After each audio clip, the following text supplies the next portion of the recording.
प्रेम से बोलिए हर हर महादेव। प्रिय शिव भक्तों, आज की इस विशेष शिव चर्चा में आप सभी का स्वागत है।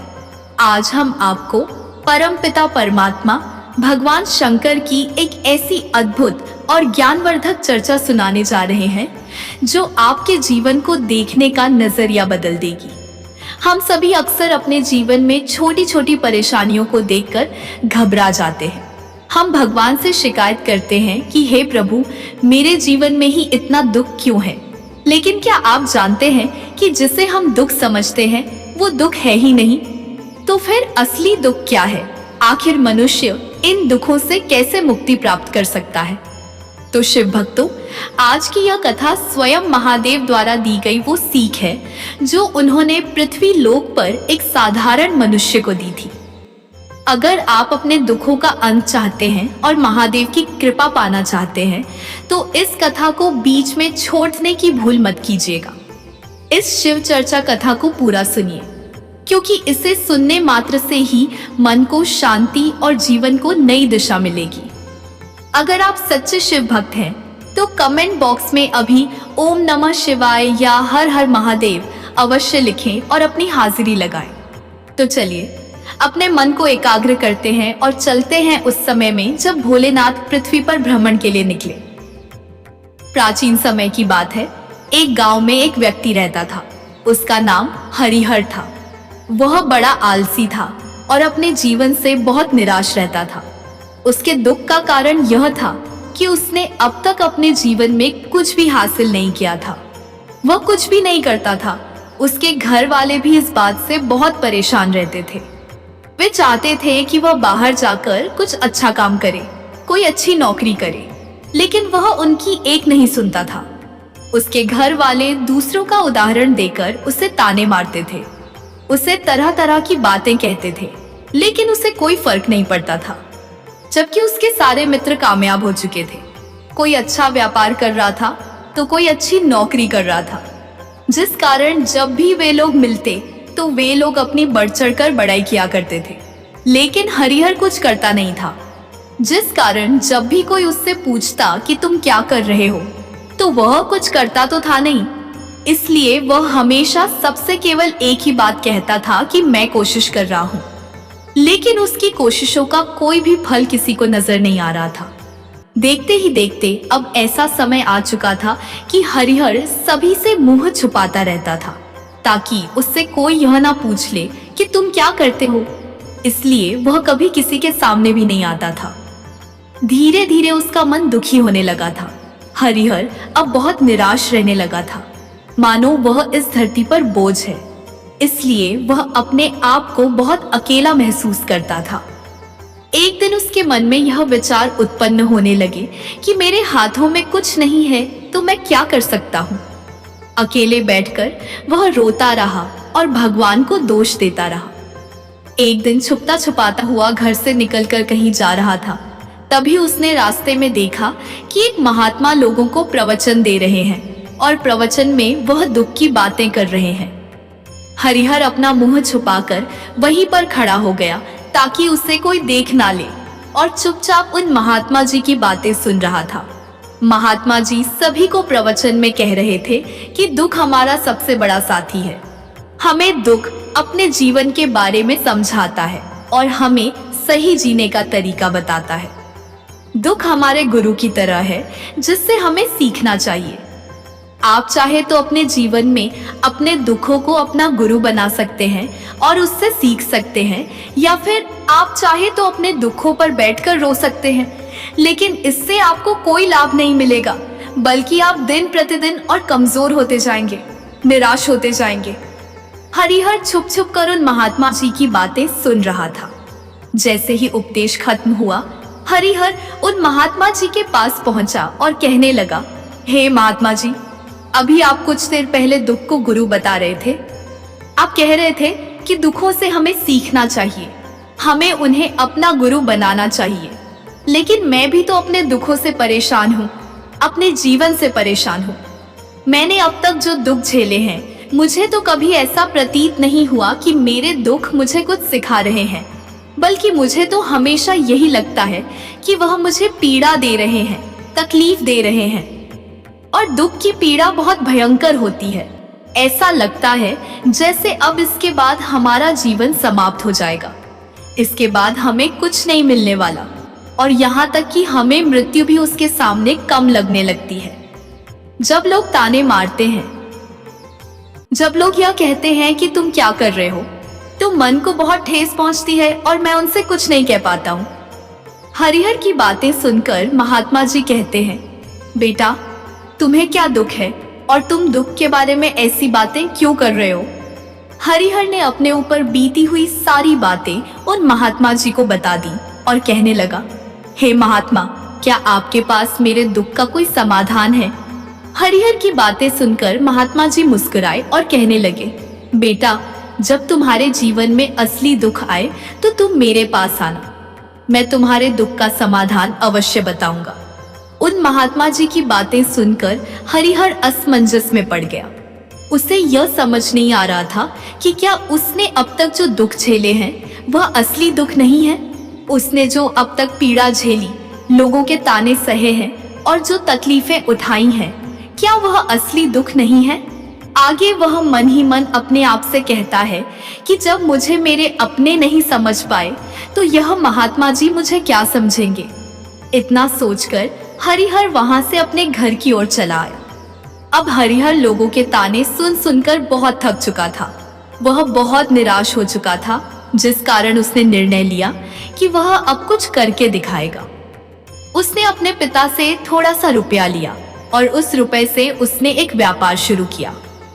उसके पिता बहुत खुश थे कि कम से कम मेरा बेटा कुछ करने का प्रयास तो कर रहा है, लेकिन उसे व्यापार में कोई सफलता नहीं मिल रही थी, जिस कारण वह बहुत ही हताश हो चुका था। वह बहुत निराश हो चुका था। हरिहर को यह समझ नहीं आ रहा था कि वह क्या करे, किस तरह से अपने व्यापार को आगे बढ़ाए। तभी उसके पिता ने उससे कहा, बेटा कोई बात नहीं, इसी तरह से प्रयास करते रहो, आज नहीं तो कल सफलता अवश्य मिलेगी।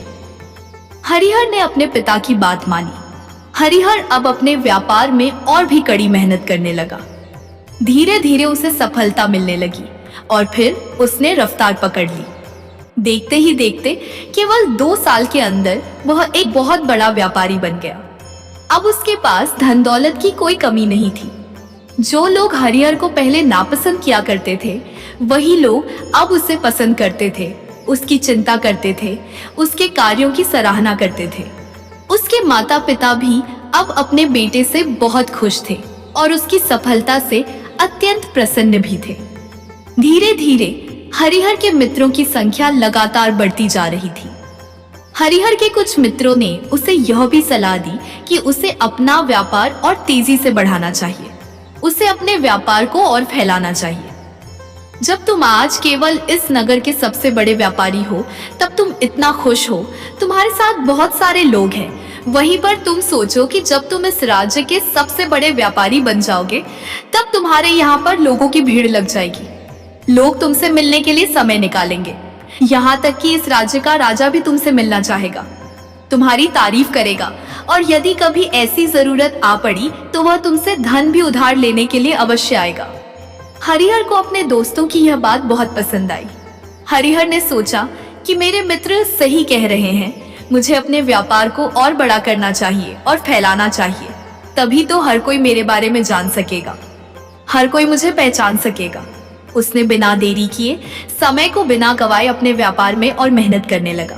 लेकिन अब की बार उसके मन में धैर्य नहीं था, जिस कारण उसने कुछ अनुचित कदम उठाए ताकि उसका व्यापार जल्दी से जल्दी और बड़ा हो जाए।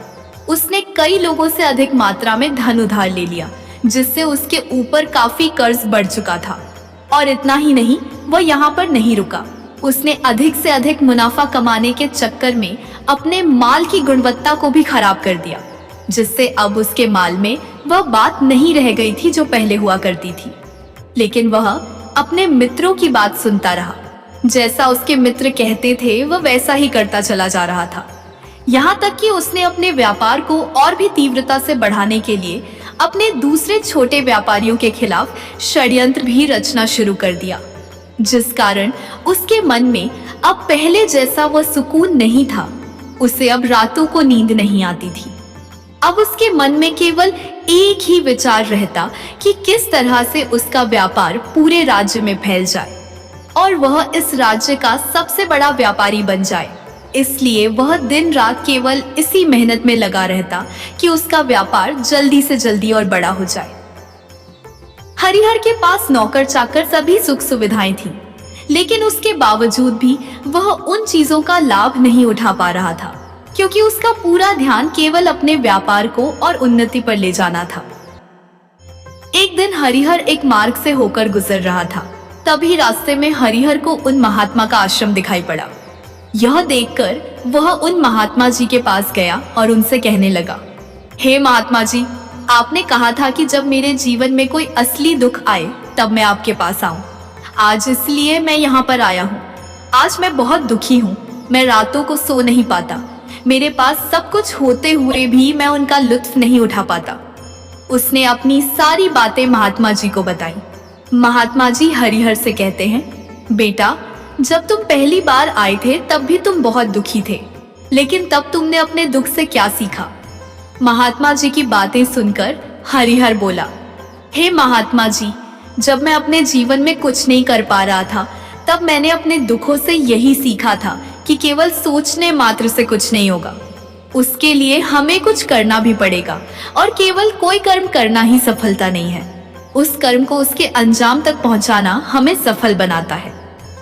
फिर चाहे रास्ता कैसा भी हो, फिर चाहे परिस्थितियां कैसी भी क्यों ना हो, फिर चाहे कितनी ही बाधाएं आपके रास्ते में क्यों ना आ जाएं, चाहे ऐसा क्यों ना लगने लगे कि अब हमारे जीवन में कुछ नहीं बचा, हम कुछ नहीं कर सकते, तब भी हौसला बनाए रखो।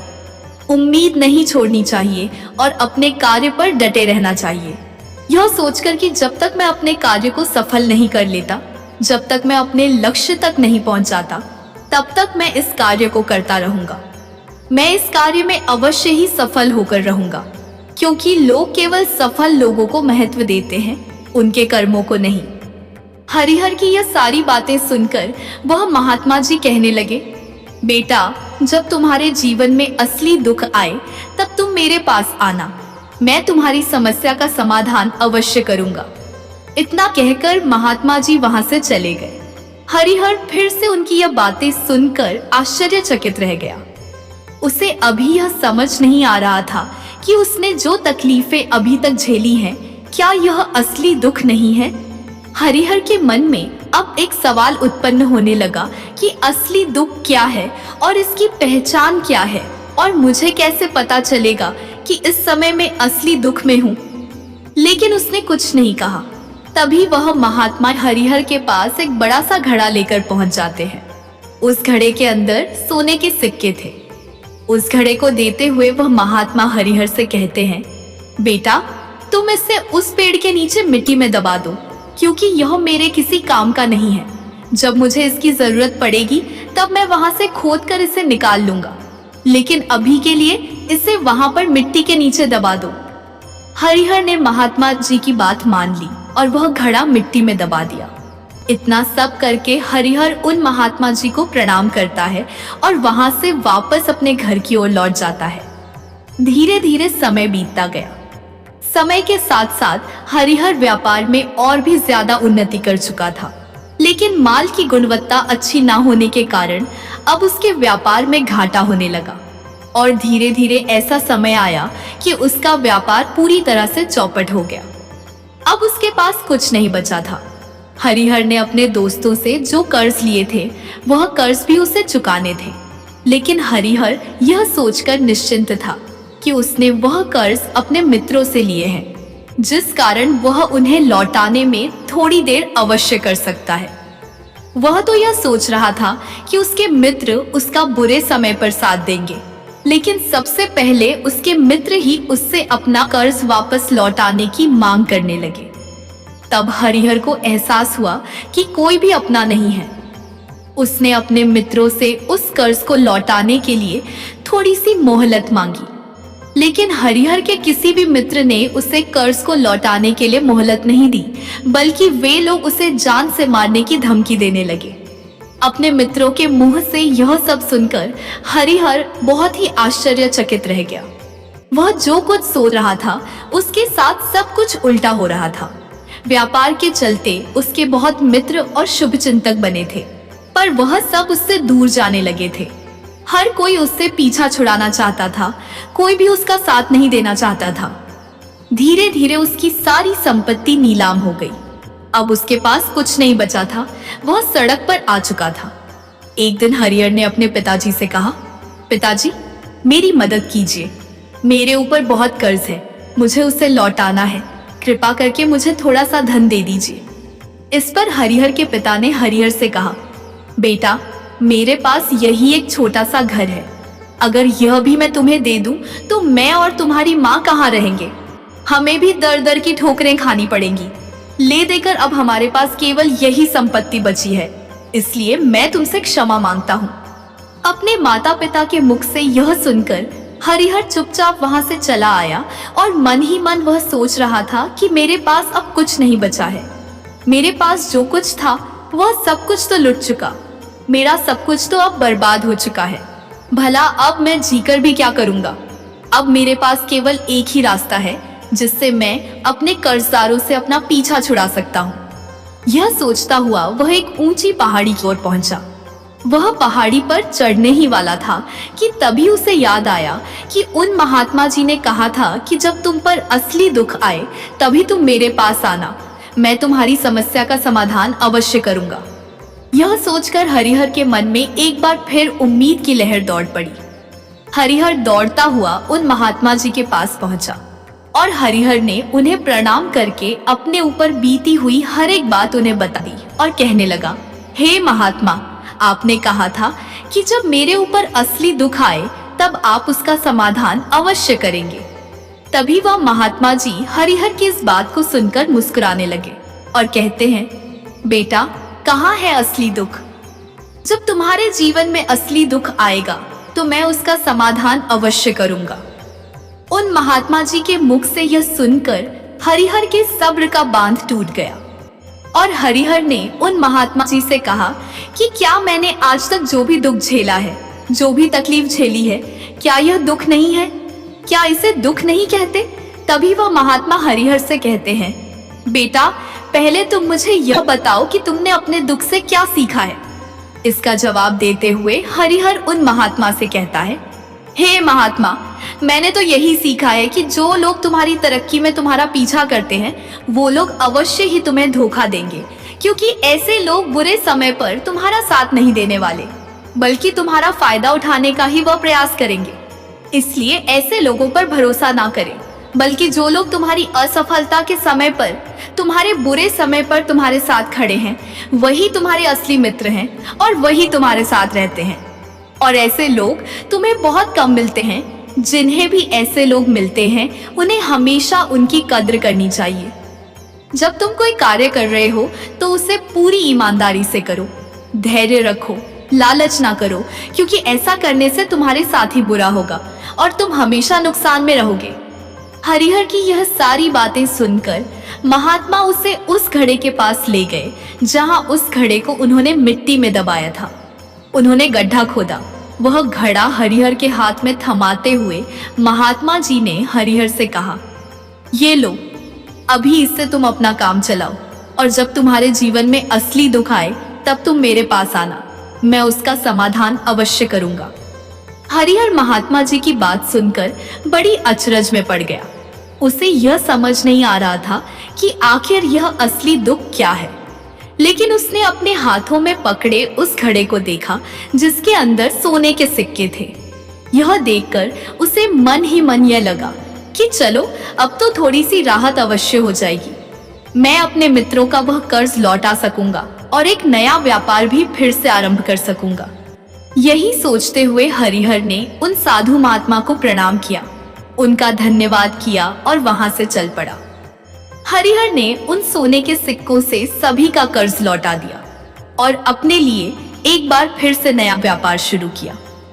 व्यापार छोटा था, लेकिन अब की बार हरिहर बहुत खुश था।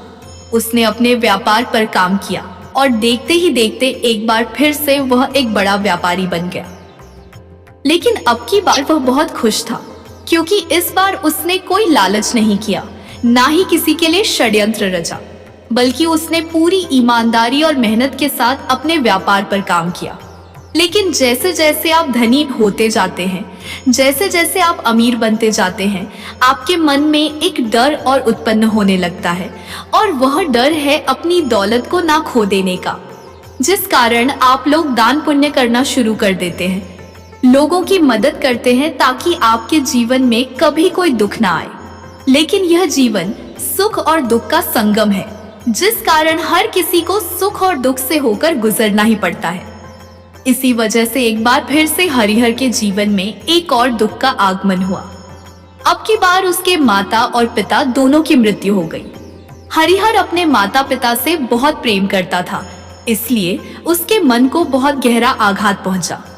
जब आखिरी बार वह उन्हें देख रहा था तो उसके मन में हजारों सवाल उत्पन्न होने लगे। उसने सोचा कि जिस संपत्ति के लिए वह हमेशा लड़ते झगड़ते रहते थे, आज उसकी देखभाल के लिए कोई नहीं था। उसके माता पिता ने जो भी मेहनत की, जो भी अपने जीवन में इकट्ठा किया, सब यही रह गया। लेकिन अब सब कुछ खत्म हो चुका था। हरिहर का मन अब बहुत बेचैन हो रहा था। उसके मन में हजारों सवाल उत्पन्न हो रहे थे और वह अपने आप को बहुत अकेला महसूस कर रहा था। उसे बहुत खालीपन महसूस हो रहा था। उसने इधर उधर देखा, लेकिन उसे कुछ समझ नहीं आया। तभी उसे उन महात्मा जी की याद आई। वह तुरंत ही भागा भागा उन महात्मा के पास पहुंचा। उसे देखते ही उन महात्मा ने हरिहर से पूछा, क्या बात है बेटा, कोई फिर से दुखा पड़ा है क्या?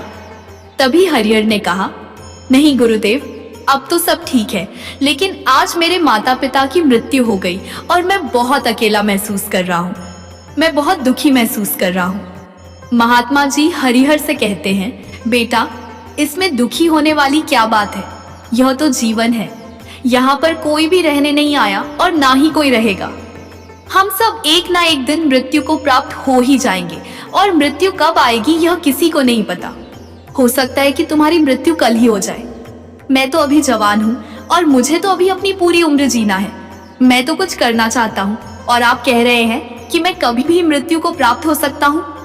मृत्यु कभी किसी की उम्र देखकर नहीं आती और ना ही किसी को बताकर आती है। सारी बातें सुनकर हरिहर और भी ज्यादा बेचैन हो गया और वह चुपचाप वहां से चला आया। उसके मन का वो खालीपन अभी वैसे ही था। हरिहर अपने आप को बहुत अकेला महसूस कर रहा था। उसके बाद से उसका मन अपने व्यापार में भी नहीं लग रहा था। जब भी वह कोई कार्य करने लगता तो उसके मन में बहुत सारे प्रश्न उठने लगते कि वह क्या कर रहा है, क्यों कर रहा है, और उसने इस कार्य को क्यों किया। उसके मन में अब एक और प्रश्न उत्पन्न होने लगा था कि क्या हम यहाँ पर केवल इसीलिए आते हैं कि इस जीवन को भोगे और एक दिन मृत्यु को प्राप्त हो जाए? जीवन का असली मतलब क्या है? उसने कई विद्वानों से पूछा, अपनी तरफ से जो मुमकिन हो सकता था खोजबीन की, लेकिन उसे कोई संतोषपूर्ण जवाब नहीं मिल पा रहा था। और जब उसे कोई जवाब नहीं मिला तो उसका दुख और भी बढ़ गया, जिस कारण उसके मन की बेचैनी और भी बढ़ चुकी थी और उसे यह समझ नहीं आ रहा था कि वह क्या करे, कहाँ जाए, किससे पूछे। तभी उसे फिर से उन महात्मा जी की याद आई। हरिहर फिर से उन महात्मा जी के पास पहुंचा और उसने अपने मन की सारी बातें उन महात्मा जी को बताई। महात्मा जी हरिहर से कहते हैं, बेटा, आज पहली बार तुम्हारे जीवन में असली दुख उत्पन्न हुआ है, जिसे हम दुख कह सकते हैं। जो दुख कहलाने लायक है कि हमें पता ही नहीं कि हम क्या कर रहे हैं, कहाँ जा रहे हैं, क्यों जा रहे हैं, वह कौन है, क्या है, क्यों है, हम क्या करना चाहते हैं। तभी हरिहर उन महात्मा से कहता है, हे महात्मा जी, आप मेरे इस दुख का निवारण कीजिए। महात्मा जी हरिहर से कहते हैं, हम सबके अंदर क्रोध, लालच, लोभ जैसी कई वासनाएं हमारे अंदर घर करके बैठ जाती हैं, जिस कारण हम अपने जीवन को टुकड़ों में जीते हैं और हमारी चेतना कभी एक नहीं हो पाती। हम कभी एक जगह सोच नहीं पाते, समझ नहीं पाते और हमारी ऊर्जा शक्ति भी पूरी तरह छिन्न भिन्न हो जाती है। और आजकल के इस दौर में हमारे पास तो इतना भी समय नहीं है कि हम एक पल निकाल करके, एक पल के लिए मुड़कर अपने आप को देख सके, अपने आप को समझ सके कि वास्तविकता में हर कोई यहाँ पर अपने जीवन भर केवल दुख दुख कहकर चिल्लाता रहता है, उसका समाधान निकालने का हर मुमकिन प्रयास करता है, लेकिन जिसे हम दुख समझते हैं वह तो दुख है ही नहीं। तो इसका समाधान आपको कहां से मिलेगा? यह तो परिस्थितियां हैं जिसके कारण हम अपने आप को दुखी समझते हैं, अपने आप को तकलीफ में समझते हैं। जैसे ही हम एक परिस्थिति से निकलते हैं, हम किसी दूसरी परिस्थिति में फंस कर रह जाते हैं। जिस प्रकार हम पहली समस्या का सामना करते हैं, उसी प्रकार हम दूसरी समस्या का भी सामना करते रह जाते हैं। और जब हम इन परिस्थितियों से हार मान लेते हैं, जब हमें लगता है कि अब हमारे सामने कोई रास्ता नहीं बचा, तब हमारे सामने हमें केवल एक ही रास्ता नजर आता है और वह है मृत्यु। लेकिन यह कोई समाधान नहीं है, यह कोई रास्ता नहीं है। इसलिए यदि आप सचमुच अपनी समस्याओं का समाधान चाहते हैं, तो अपने आप को इकट्ठा करना सीखें, अपनी ऊर्जा को इकट्ठा कीजिए और अपने ऊपर ध्यान लगाकर मृत्यु से पहले अपने आप को पहचानो, अपने आप को जानो, अपने आप को बिखरने मत दो। तभी हरिहर उन महात्मा जी से कहता है, हे गुरुदेव, क्या फिर हमें इस जीवन को नहीं जीना चाहिए? क्या हमें अपनी इच्छाओं को पूरा नहीं करना चाहिए?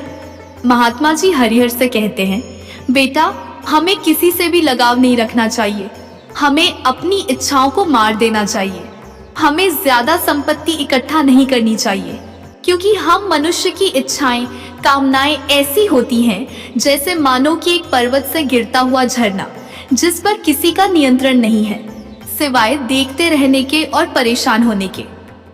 लेकिन जब तुम अपने ऊपर ध्यान देने लगते हो, तब तुम अपने आप को पहचान जाते हो, समझ जाते हो, तब तुम इस पर नियंत्रण पा सकते हो। तब इच्छाएं भी तुम्हारे बस में होती हैं और यदि तुम चाहो तो उन इच्छाओं की पूर्ति अवश्य कर सकते हो। महात्मा जी की यह सभी बातें सुनकर हरिहर ने महात्मा जी से कहा, हे गुरुदेव, आपका बहुत बहुत धन्यवाद। आपने मेरी सबसे बड़ी समस्या का समाधान आज कर दिया है। मैं आज से अपने आप को एकाग्रचित करूंगा।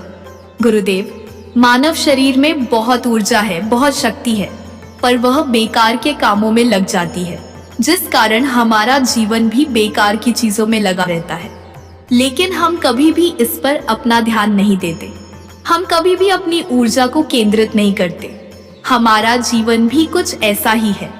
हम अपने जीवन में हमेशा ऊपर वाले से सवाल करते रहते हैं कि हमारे जीवन में इतना दुख क्यों है।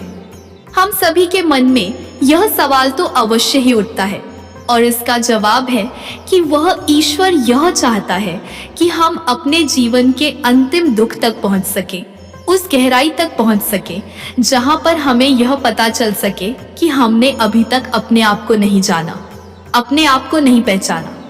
मानव शरीर के अंदर जो ऊर्जा है, जो शक्ति है, उसके बारे में हम अभी तक नहीं जानते। हम अपने आप को चाहे तो एकत्रित कर सकते हैं, अपने आप पर नियंत्रण पा सकते हैं, लेकिन हम अपनी इस ऊर्जा को व्यर्थ की चीजों में लगा देते हैं, जिस कारण हम अपने आप को कभी नहीं पहचान पाते और ना ही कभी अपने आप पर नियंत्रण पा सकते हैं। लेकिन यदि आप अपने आप को जानना चाहते हैं, अपने आप को पहचानना चाहते हैं, तो पहले आपको खुद को एकत्रित करना होगा, अर्थात ध्यान लगाना होगा। ध्यान से ही आप अपनी उन समस्याओं का समाधान निकाल सकते हैं। तभी आप अपने आप को पहचान सकते हैं, जान सकते हैं और अपने जीवन के हर दुखों का समाधान भी कर सकते हैं। श्रोताओं, इस वीडियो के माध्यम से असली दुख क्या है, इस बारे में आप तक यह बातें पहुंचाने की छोटी सी कोशिश की है। आशा करती हूँ वीडियो में दी गई जानकारी आपको पसंद